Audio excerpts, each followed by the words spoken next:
Welcome to the Histories of Northamptonshire podcast series, and this episode number 33.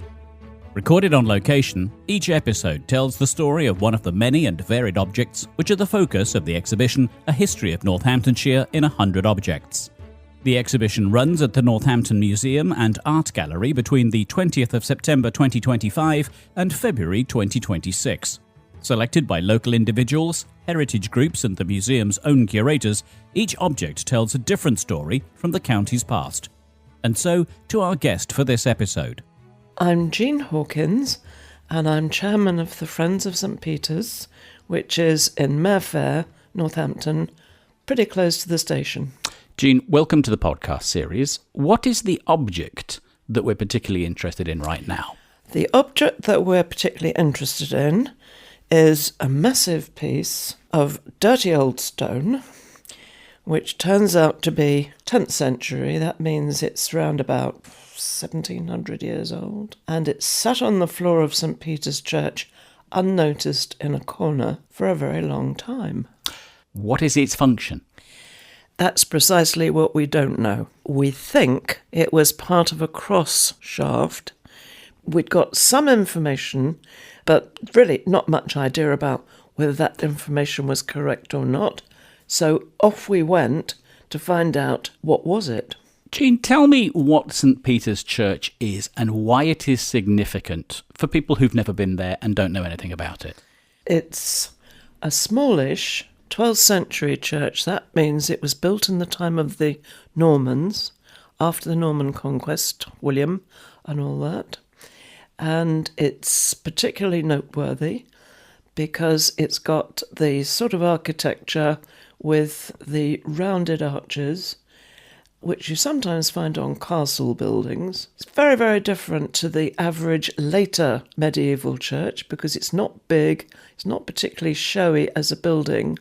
It doesn't have those big, lovely open spaces. It's a small, compact place, but it is full of wonderful carving sculptures done in, of course, Northamptonshire stone. You mentioned that the object we're talking about, this massive piece of stone, as you described it, predates St Peter's by 200 years. So Yep. Are we talking about a church that existed before St Peter's where this item would have actually had its role? We most certainly are. And I think part of the excitement about this fragment and a much smaller one is that they were both in some way connected with those earlier buildings and that otherwise we don't have too much physical stuff that links us to that building. We think there probably were two buildings. We think the first one was likely to have been in wood, just as the great Saxon hall that was so close to us and which was actually part of a complex with St Peter's. But then the later 8th, 9th century buildings were in stone. So here we've got a bit of stone which links up. Now, our stone isn't actually as old as we thought it might have been. We thought it might have been of the era before the Danes came and took over Northampton. But in actual fact, it comes from the 10th century, which is the time after the Danes had been sent packing. So this was the era of Dane law that we'd be talking about? Absolutely, yes. Jean, the item I understand to be a fragment of a larger piece still. So just how big would the complete piece of stone, which is decorated, how big would it actually have been? Well, this is exactly what we don't know, because the experts, and by the experts I mean we've got a professor at York and we've got a professor at Leicester. They hedge their bets on this one to say that because the stone has been broken away from something bigger and the shaping of it has been changed from the original, they're not actually giving us any indication of what it might have been.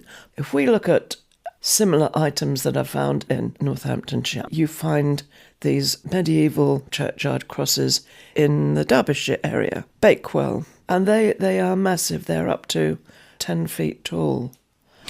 Let's talk about the decoration. It's a very specific kind of decoration. What does it say? Why it is so characteristic of the 10th century is that it's the pattern of figure of 8 columns, which are called interlace. And this pattern of interlace is something which has got a very long history. It occurs in art forms much, much earlier on in all parts of the world. The particular style of the plaiting is really remarkably clever. The surface of the stone is hard stuff, that's why that particular stone was chosen. And the way it's carved is to make it look like this lovely pattern of columns of knots. So the carving then would have been done by an artisan. We're talking about sophistication going back 1700 years. Yes. Is there anything that you can draw by way of meaning from the knots? Do the knots tell us anything? Well, this again is a good question. So I think what we're left with now is a suggested interpretation, and people link these patterns with the sense of togetherness, connectedness, everything being interdependent, which is a lovely idea because it also occurs in other stones in St. Peter's. So it's an idea that ran through. It's a sort of philosophical idea about creation. You mentioned that the era we're talking about is of the Danes, Danelaw. Could the knots have anything Scandinavian to say? Yes, and this I wouldn't know enough about to tell you exactly why, but the particular pattern on our stone is characteristic of the style of interlace, which was Scandinavian. We're told that it would be more correct not to describe it as an Anglo-Saxon stone, but as an Anglo-Scandinavian stone. So is that starting to tell us something about society and community in what we now call Northampton from that era? Was it carved in Northamptonshire, for instance, and therefore does it say something about the community from that era? Yes, I think it does, but it also tells us something about the community and the continuity from that era in terms of how the Scandinavian influences continued after the time of the Danelaw. Excuse the pun. St. Peter's Church stands within a stone's throw of where the castle of Northampton once stood.